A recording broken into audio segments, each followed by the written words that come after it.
Bueno, a ver, se me ocurren muchas ideas, ¿no? Y sobre todo retomar en lo que la compañera estaba diciendo ahora por último, ¿no? Cuáles son las condiciones de la clase trabajadora, ¿no? Y sobre todo de la clase trabajadora con sueldos más bajos, ¿no? En cuanto al acceso a la vivienda, que cada vez más imposible. Bueno, como todos sabemos, ¿no?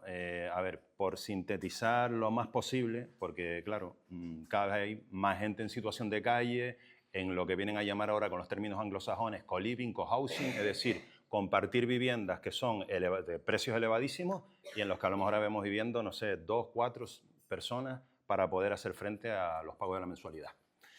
Bueno, como bien sabemos, la vivienda es un bien más mercantil, es decir, está dentro de del curso del mercado, que es el que impone los precios. Aquí el Estado, pues bueno, es un árbitro, entre comillas, es parcial, pero para el lado de los explotadores, de los que se benefician de este negocio de la vivienda. Y bueno, antes de seguir quería hacer un inciso, ¿no? Nosotros formamos parte de los sindicatos de inquilinas aquí en las islas, ¿no? Hay muchos más, ¿no? A nivel estatal, pero que las luchas nuestras de la lucha por la vivienda son históricas, son muy antiguas, ¿no?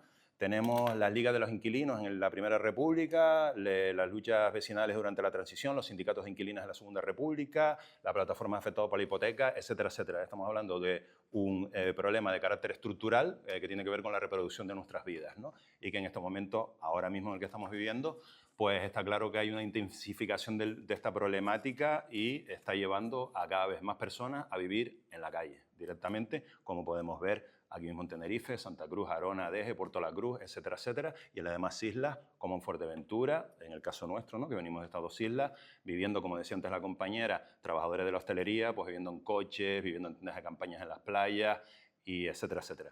Nosotros sí, sindicato de inquilinas, pero no solamente, digamos, actuamos, trabajamos con los inquilinos, ¿no? Asesorando, etcétera, etcétera, acompañando, en fin, en todos los trámites que puedan darse, sino también con la vivienda a nivel general, ¿no? Entonces, se nos da mucho la cuestión de la ocupación.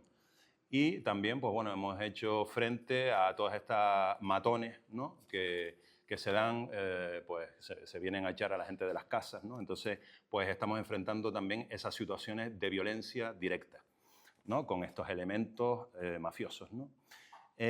Bueno, entonces, por sintetizar lo más posible, ¿vale? Porque es que son muchos temas, ¿no? Y es muy difícil. Las políticas de la vivienda en el Estado español vienen determinadas en la actualidad desde el tardofranquismo y ha tenido, pues bueno, varias etapas durante la transición con pues la ley Boyer, las leyes estas de leyes del suelo, ¿no? Del PP, que siempre han estado a disposición de los intereses de privados, ¿no? Como ganancia. Por lo tanto, no es nada nuevo. Lo que pasa que a partir del 2013, sobre todo, pues se ha abierto la compra en lotes al capital, sobre todo financiero y fundamentalmente norteamericano. Ya tenemos, para los que más o menos se le ha hecho un seguimiento, ¿no? De esta problemática, cantidad de estudios de tal que después podemos pasarle, ¿no? Referencias al respecto de, bueno, cantidad, ¿no? Entonces, bueno, esto es una cuestión también de carácter transversal, ¿no? Porque claramente hay una cuestión clasista, evidentemente, nosotros somos sindicatos clasistas, pero no es tan blanco y negro nada más. Es decir, el bloque rentista, ¿no? Que se beneficia de esta situación, no solamente está constituido por fondos buitres o fondos de inversión, ¿no? Aquí hay una serie de escalafones en lo que llega en última instancia al rentista de a pie, ¿no? Entonces, las políticas que el Estado desarrolla en beneficio de este bloque, en última instancia también beneficia a sectores pues cercanos, ¿no? Que no son grandes o multi o megapropietarios. Por lo tanto, es una cuestión, digamos, que tiene un carácter, digamos, interclasista que se da de diferencias y antagonismos también internos, ¿no? Bueno, la charla la titulamos El derecho a la vivienda en Canarias, de la especulación a la soberanía residencial. Entonces, durante el 5 de abril de las manifestaciones de carácter estatal a nivel, ¿no?, de los sindicatos de inquilinas, ¿no?, que se dieron, entre algunas de las soluciones que dábamos, ¿no?, estaba la expropiación de viviendas vacías a fondos buitre. Estamos hablando de expropiación. Ya podríamos entrar en otro momento en otro debate de qué tipo y de qué manera, pero estamos hablando de expropiación. Aumento del parque público de vivienda con el trasvase de las viviendas que pertenecen a la Sareb, ¿no?, pasarlas al parque público de vivienda, que bueno, ahí se están haciendo unos aparentes movimientos en todas estas políticas y toda no sé, representación de las administraciones públicas, ¿no?, para, no sé, quedar bien en última instancia, porque se sigue el problema ampliando, en fin. Otras de las propuestas que se hacían en aquel 5 de abril, bueno, reivindicaciones directamente, no más nuevas construcciones, sino expropiación de las ya existentes, acondicionándolas para alquiler público indefinido revisable. Y que la vivienda pública siga siendo pública y nunca propiedad privada. Y el fin de la compra especulativa de vivienda y retirar la vivienda del mercado, ¿vale? Esas son las, como indicaba el título, pues las soluciones para acabar, digamos, con la especulación y con lo que siga siendo la vivienda lo que es. Y solventar esta gravedad en la que nos encontramos, ¿no? Pues bueno, en principio queríamos mencionar dos textos históricos, ¿no?, que reflejan el carácter histórico de muy atrás que se da con la problemática de la vivienda, ¿no? Y el primero de ellos es sobre la huelga de inquilinas que hubo aquí en Santa Cruz de Tenerife en 1933. Hubieron también en otros lugares del Estado y demás, ¿no? Pero la que hubo aquí fue en el 33. Y bueno, y 2 meses después de la huelga, un artículo fue publicado por el periódico La Tarde y comenzaba así. Dada la gravedad que el problema de la vivienda ha adquirido en esta capital, hemos propugnado como medida más adecuada para resolverlo la construcción de casas económicas para obreros, con el fin de que los alquileres vuelvan a su nivel normal y de que cese el bochornoso caso de que numerosas familias vivan en locales antihigiénicos e inadecuados. Sabemos que el problema no se ha enfocado por el Ayuntamiento con la decisión y amplitud que fuesen de desear, que no hay entusiasmo alguno para desarrollar un plan a gran escala y que más bien existe cierta desgana, cierto ánimo de dejar que los problemas se resuelvan por sí solos, sin atisbar las consecuencias de carácter social que tal abandono pudiera acarrear, lo que tiene el significado de una complicidad incalificable y suicida. Algo proyecta, sin embargo, el municipio. Y tras describir el proyecto del Ayuntamiento, acababa diciendo: el pronto desarrollo de este plan sería el primer paso para la amplia resolución de un problema que de otro modo adquiriría extrema gravedad. Entonces, bueno, esto es un texto del 33, estamos en esa situación hoy por hoy, pero todavía empeorada, porque además de que esto era una propuesta municipal, ahora las propuestas, la institución las vehicula a través del capital privado, los intereses de que los propios empresarios sigan reproduciendo sus ganancias, en el caso de Canarias, a través de la Reserva de Inversión de Canarias, ¿no? Entonces, bueno, la situación es insultante, bueno, en fin, es de extrema gravedad, es muy seria, ¿no?, sobre todo para las personas que están viéndose en esas circunstancias ya extremas. Por lo tanto, bueno, es de agradecer, ¿no?, este tipo de iniciativas, porque lo que aquí se requiere es de darle a esto fuerza, volumen e incidencia, ¿no?, que haya sobre todas estas y cada una de las problemáticas que aquí se han ido describiendo. Para finalizar y dar paso al compañero, hay un tema que nos parece crucial, ¿no?, que se está dando también en el debate dentro de los propios sindicatos de inquilinos, ¿no?, y que se ha dado aquí también, que es la cuestión de, digamos, si a través del Estado, ¿no?, digamos, posiciones socialdemócratas o así, ¿no?, o de corte keynesiano en economía, ¿no?, que si a través del Estado, ¿no?, qué el Estado puede hacer y hasta dónde, ¿no?, con todos los riesgos que hay, pues, en fin, de cooptación, de resultados mínimos, de dilatación en el tiempo, de aburrimiento del personal, etcétera, etcétera. O pues no contar con esa posibilidad, ¿no? Porque al fin y al cabo lo que hace es, pues, lo que ya todos sabemos porque no somos nuevos, llevamos muchos años en lucha, aquí hay gente que lleva muchos años, y miren el punto en el que nos encontramos, ¿no? Cierto es que cualquier cosita que pueda haber, cualquier parche que pueda haber al respecto, pues a mucha gente le va a resolver. Mucha gente dentro de muchísima más, ¿no? Es decir, poquitos. Y nada, le doy paso al compañero.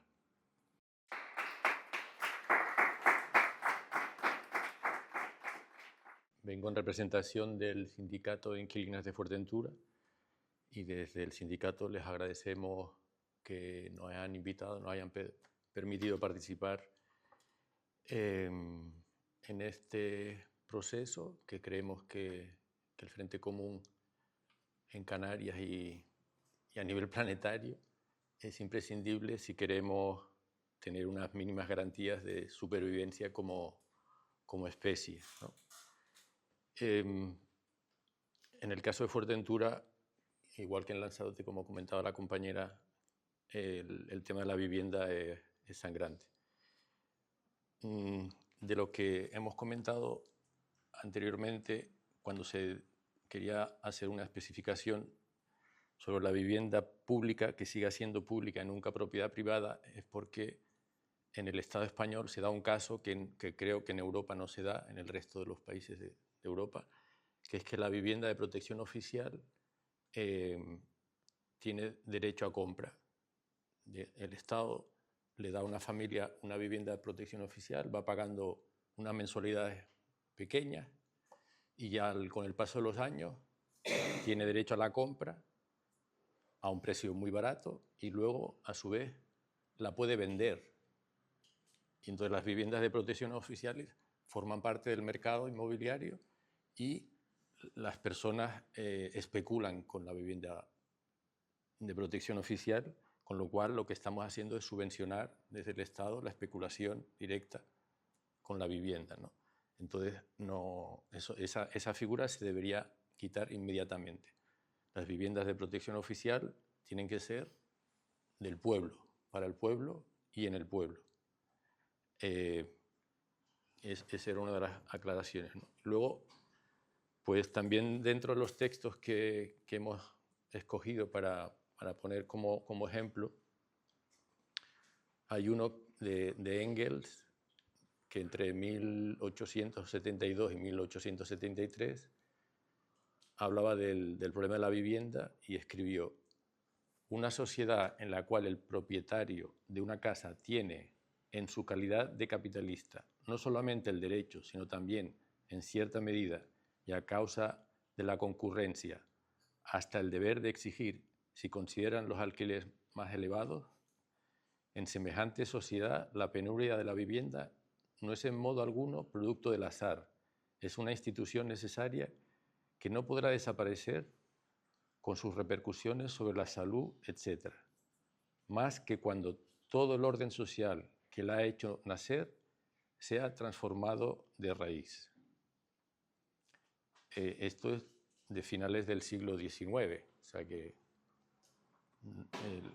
el problema que tenemos ahora, digamos que es consecuencia de un devenir histórico que lo único que ha hecho es agudizarse, porque el capitalismo, además, como sistema económico, político, social, como cree que el crecimiento que tiene que ser continuo de los beneficios, pues llega un momento en que se fagotiza, se come a sí mismo y no importa que las personas no tengan acceso a la vivienda como una necesidad básica y que es necesaria para, a su vez, desarrollar sus trabajos en empresas capitalistas, como estamos viendo en la hostelería, por ejemplo, los hoteles han tenido que volver a ofrecer habitaciones de los hoteles a las trabajadoras y los trabajadores, porque si no, no consiguen personal para ser explotados en los hoteles, ¿no?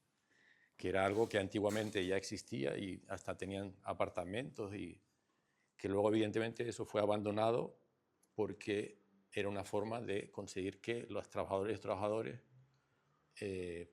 pagasen un alquiler fuera del hotel y con lo cual pues continuaba la rueda, ¿no? Perdón. También llevó a que los trabajadores y trabajadoras trabajaran 24/7, estaban a disposición a la hora que fueran, y por eso se fue quitando. Fue una lucha también de esos trabajadores y trabajadoras que... ¿Perdón? Se prohibió. Sí, por eso se prohibió en ese momento. Pero ahora están volviendo porque nos llaman compañeros de aquí, sí, que son de Sevilla, por ejemplo, y les ofrecieron el trabajo en su lugar de origen, pero para vivir en el hotel y compartir ese espacio con 4 o 5 más trabajadoras. O sea que eso está volviendo. Sí, está volviendo, porque yo personalmente lo conozco en un hotel en Fuerteventura que... Bastante, con la falta de vivienda ahora ofrecen viviendas de las que tenían cerradas de los propios hoteles que eran para trabajadores, quiero decir, no eran viviendas de esas guapas, ¿no? Por lo menos en los que yo he trabajado, ¿no? Y antes eran para 2 y era, en el caso del hotel que yo trabajé, ¿no? Dos que vivían 2 las tenían cerradas, pues ahora la han abierto de nuevo para cederla a trabajadores que muchas veces también traen de fuera, ¿no? De la misma cadena y tal, de otros lugares, ¿no? Y meten a otra persona más. Eran 2, pues ahora 3. Y todos los meses te quito de la nómina el poquito que sea, que no, en fin, que es algo, ¿no? Por los gastos que ocasiona y el estar comiendo en el comedor de personal, no solo durante su turno, sino durante todas las comidas, ¿no? Que pueda haber y tal. Total, Javi, le dejamos el sueldo y sí, le pedimos por favor que si nos dejan algo para poder ir al supermercado y comer. Sí. Porque recuerdo que el sindicato mayoritario de Santa Cruz de Tenerife le parece bien ese sistema. O sea, volvemos a la esclavitud. O sea, volvemos a que tú vas a hacer todo lo que el empresario turístico quiera, porque si tienes a tu familia, si no lo haces, te vas a la calle con tu familia, tus hijos y todo lo que conlleva eso. Entonces, fatal, fatal. O sea, eso no se puede permitir. Perdón. Así es, sí. No, bien dicho, bien dicho. Así es. Gracias. Que, bueno, visto así, como la propia realidad social y la cantidad de noticias e información sobre la acaparación de bienes inmuebles y los desahucios, la especulación sin freno y la burbuja inmobiliaria, el increíble aumento de infraviviendas y gente en situación de calle, el deterioro de la salud mental y la malnutrición alimentaria, la corrupción política y las puertas giratorias, el desfalco que supuso la Sareb y su gestión por fondos buitres, la intensificación de la explotación laboral y el aumento de la pobreza, la gentrificación y turistificación expansionista, las viviendas vacacionales y los desahucios invisibles, la reactivación de otro ciclo constructor y las más de 211.000 viviendas vacías en Canarias, etc., podemos afirmar que estamos ante un problema estructural y que la solución definitiva no pasa por las propuestas que los mismos que la generan, que generan el problema, con la mediación de los estados a su servicio, aunque sus migajas parcheen tras la cada vez más pequeña zanahoria, no hay más que cada vez más palos. Expropiando e interviniendo el mercado nos situaría en lo correcto. Lo demás es un sálvese quien pueda, maquinaciones para unos seguir enriqueciéndose a costa de muchos, que pagamos las consecuencias en sufrimiento, darwinismo social y fascismo. Yo quiero añadir que dentro del capitalismo no cabe nada. O terminamos con el capitalismo o el capitalismo termina con nosotras. Eso es todo.